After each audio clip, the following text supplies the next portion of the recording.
Hi, I'm Sarah from Weathered Halloween, and in this video I'm going to be explaining and reacting to my edit. This is just plain time-lapsed footage that I cut together, and instead of typing in everything, I figured, I could just talk to you and make it a little bit easier. This is a roller coaster of emotions for me with this, and it really shouldn't have taken as long as it did, but you will see why. And okay, here we go.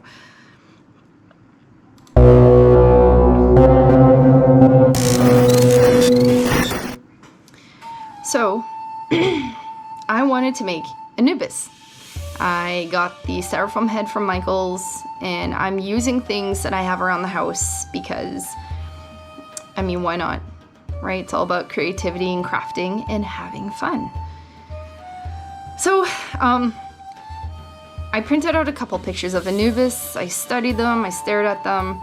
I didn't do the whole history check on him. I know the basics of Anubis, and that's not what really went wrong with this project. But anyway, yeah, just down to basics: saran wrap, elastic, styrofoam, tin foil, painter's tape, and the will to do this. Now, aside from everything that did go wrong that you will see, this is what I wanted to do, and that's it. And I knew it before we came up with our theme for Halloween. I thought, I made my cracked bubblegum mask, I can make this. I'm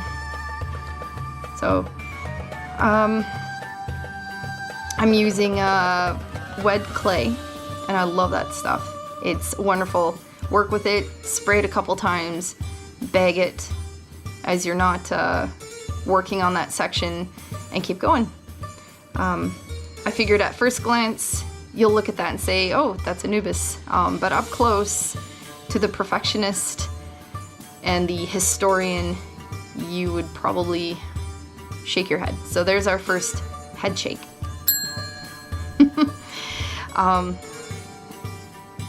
So I love how forgiving clay is, definitely. I was looking at the pictures, but not as much. I kind of just went on instinct with this one, and I knew what I wanted to do. Ears were too big, cut them. That's the second head shake. I should really keep track of my head shakes. We're gonna need them.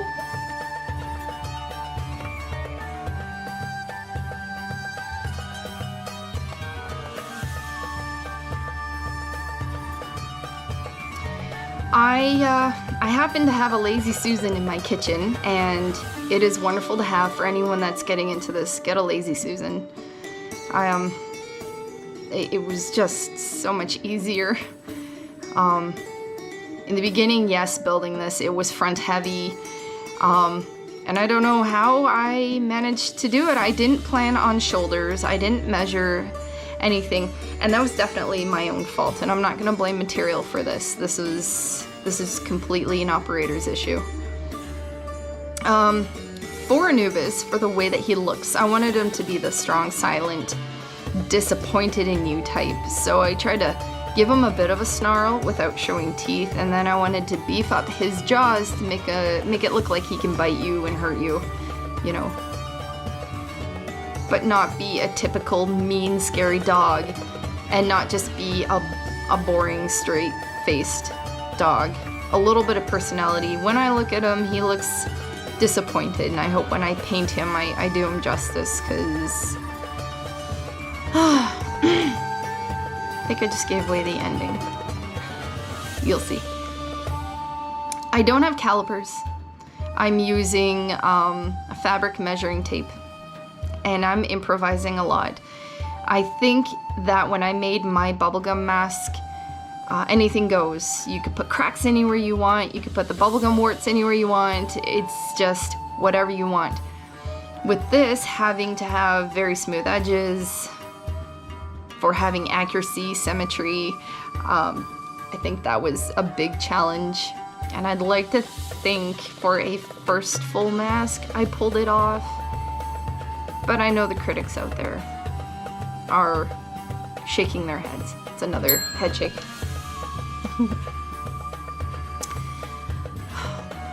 Now, I know what I wanted to do with this. And I had some people say you should only do a half mask because his headdress is fabric. And I wanted to do the full mask on purpose so I wouldn't have to do straps. I'm, again, new. So I wanted the mask to just do its job and keep it in place on you. My intention is to cut out the eye holes and underneath his snout so that you could breathe, but you can't see it. Again, here we go.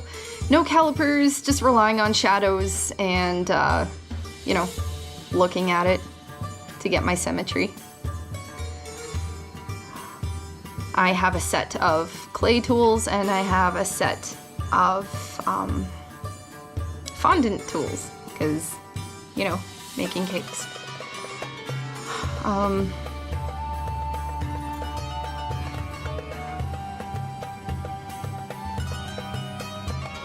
I love watching that clock tick by. It's such a reminder of how much time spent on this.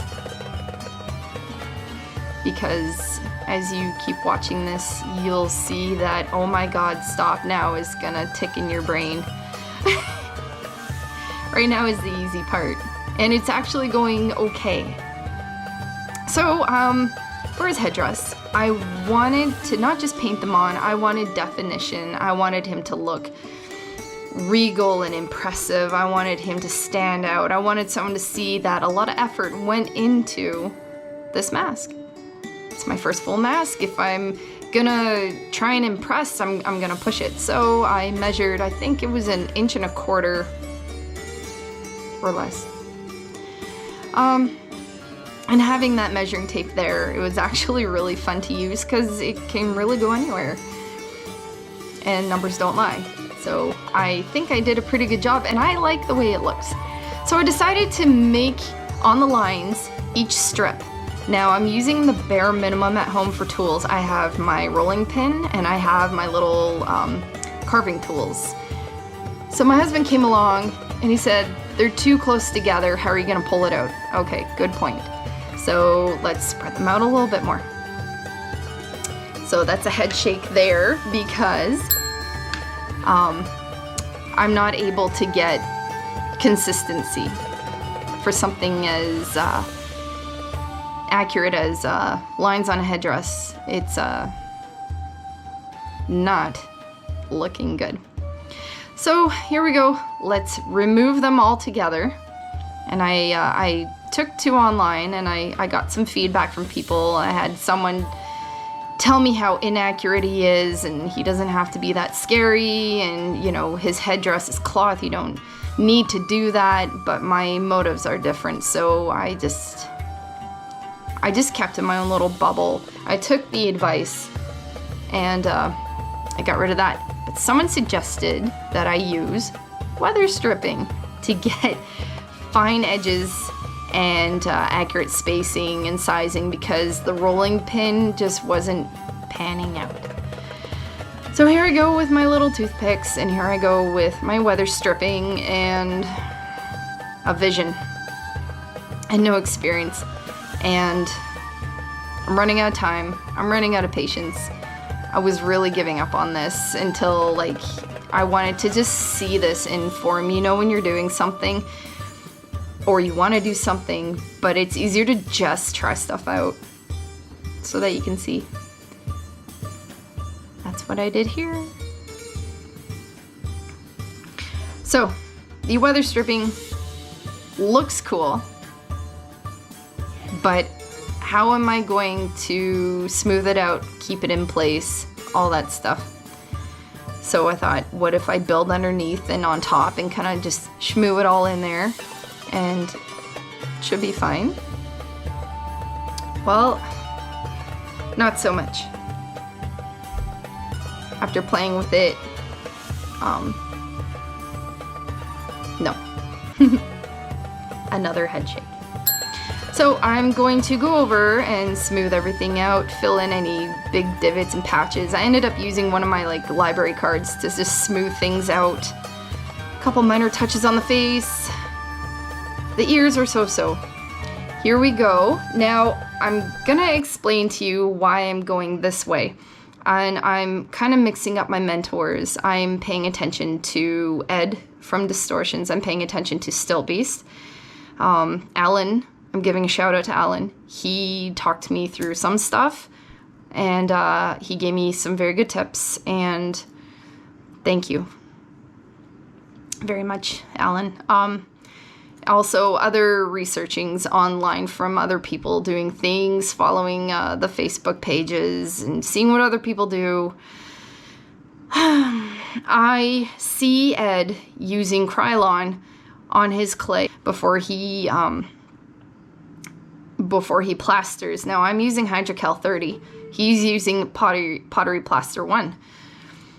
He uses Krylon. I wanted to stick with that because I did it with my crushed bubblegum mask. When I did that mask, the paint stuck to the mold, not the clay. So that was kind of weird. So then with this, I'm like, okay, well maybe it will work. So I went and got a Rust-Oleum product, high gloss. I picked orange. And I decided I'm gonna try what Ed does, even though I'm not using pottery plaster. But again, I don't fully understand the difference, and I guess it's just a lot of trial and error. So I sprayed my Sculpt.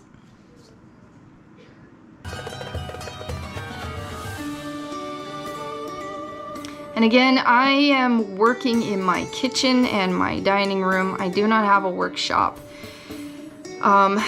Basement's not really an option. I just need a workshop. I don't have anywhere to really do the thing, so just do it. Here I am putting the divide in, and I understand pretty much go up the middle, but as far as because of the placement of the ears, where do I really go? And I had some advice online and I tried to stick with it. I even had a suggestion to cut the ears off and mold them separately. I'm stubborn and I don't want to do so much rework, and I wanted to just see where this went. So I didn't. I also noticed that when I was putting this divide on, I would have to peel off some of the clay and just move it around a bit.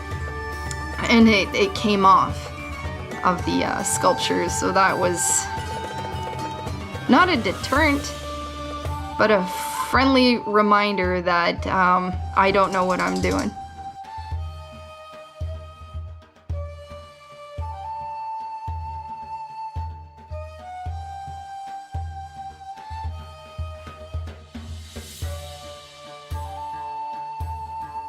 A few people mentioned the ears will be a problem. And I could see it, but I also can't see it because I don't know what I'm doing. So I'm gonna just incorporate the ears as part of the mold because I'm not cutting them off.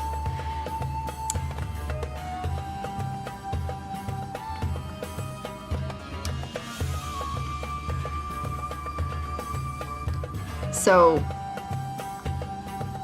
after seeing the paint peel off of the Sculpt when I had to remove some of the clay border is a head shake.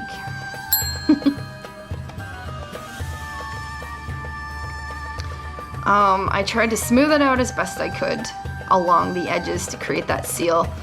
Now I put these, I don't remember what they're called, sync up bumps. I don't know what to call them. They were quite large. They were close to the edge, but I don't know where to put them really. But I made them, and my husband thought they were too big, so I made them smaller. Here I go with the Hydrocal. For the front, because the front sticks out so much with the snout, we made a double batch. And in between layers closer to the end on both batches, I had bought a roll of burlap from the dollar store, cut it in strips, and used that as my hemp because I can't find hemp. So I'm working with what I got. Now, Sculpture Supplies Canada out in Toronto sold us this release. It's MANN, M-A-N-N. I can't remember the number on it, but we ended up using that instead of the spray paint. Well, I guess on top of the spray paint. So before I put this release on, you saw me touch up the mold, and I put Vaseline on there. Thank you, Alan.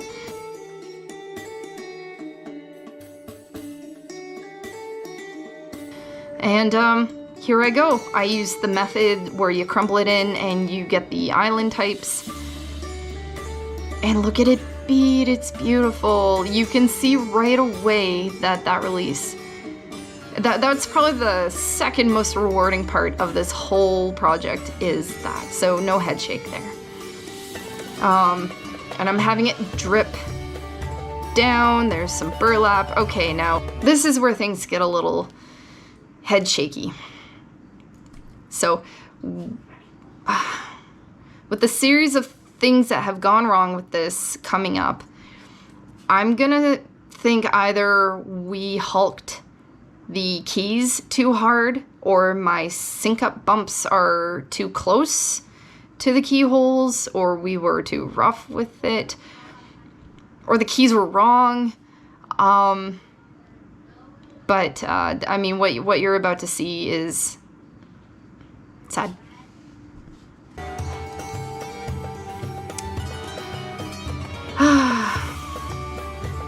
Okay, we're getting there.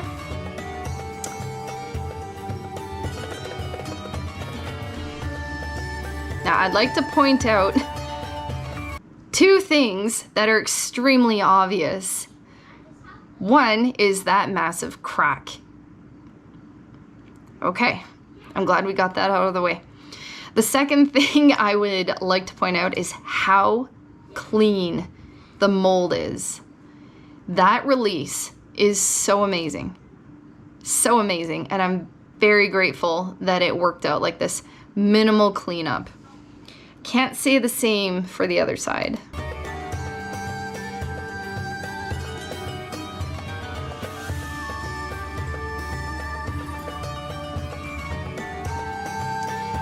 So, here we go, chipping away at it like a couple of dummies.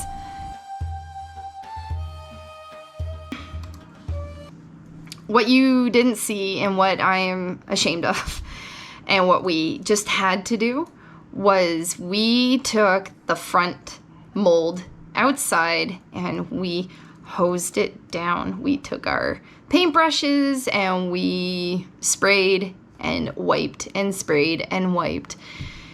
And that is how we removed the clay. But don't tell anyone. It's embarrassing. So, also, oh geez, what I didn't record, again, embarrassing, we have the two halves, okay? One side has the sync up bumps, and the other one has the receiving end of the sync up bumps. When we pulled the thing apart and we're chiseling into the keys and trying to break it open, either we hulked it, or maybe there's too much water, or maybe when we plastered, I let it sit for 3 days. Either way, almost everything that could go wrong has. You'll see in a minute. So what happened was the keys chipped and made grooves. The sync up bumps broke off.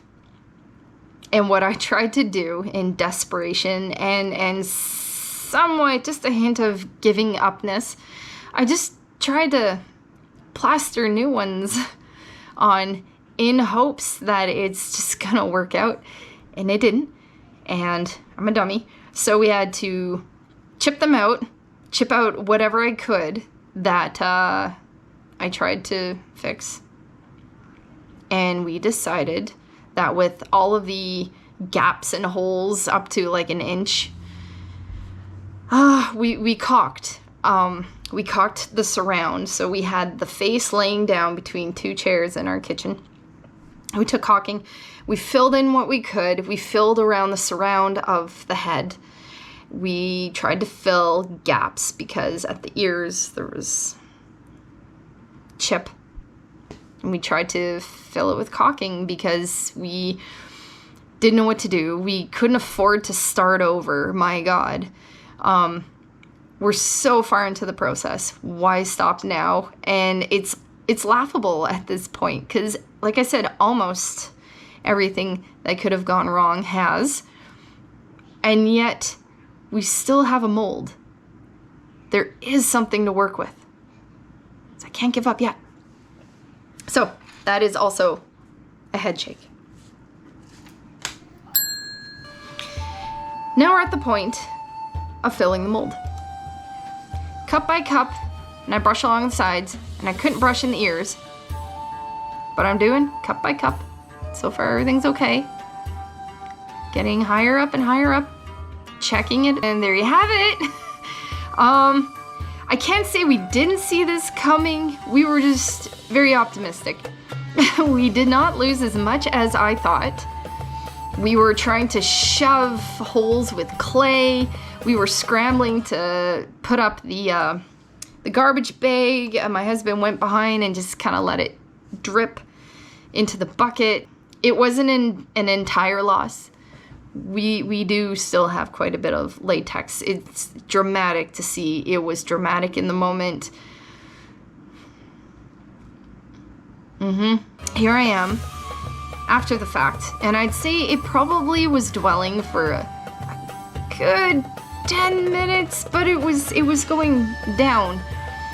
So I knew we weren't gonna have a thick wall.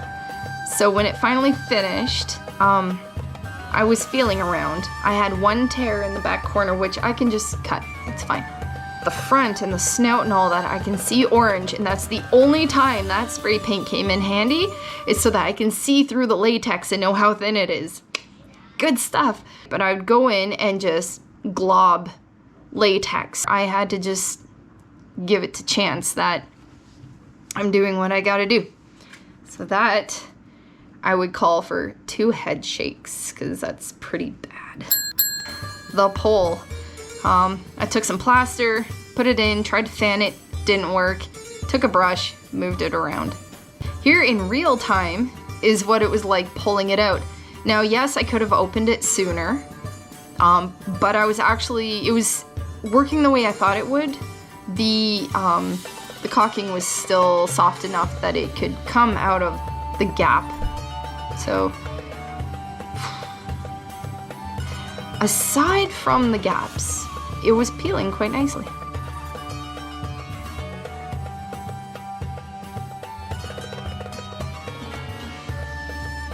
It's time to take it apart. And I have a mask.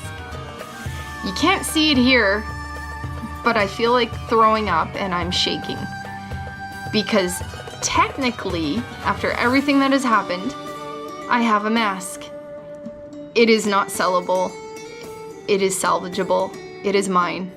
And I have it for handing out candy at Halloween. The reason why I wanted to make this video and own up to all of the mistakes and explain myself is because I'm sure I'm not the only one. Having this slice of humble pie has actually made me happier about the whole project. But this is part 1 of part 2 of my Anubis mask. Stay tuned and happy haunting.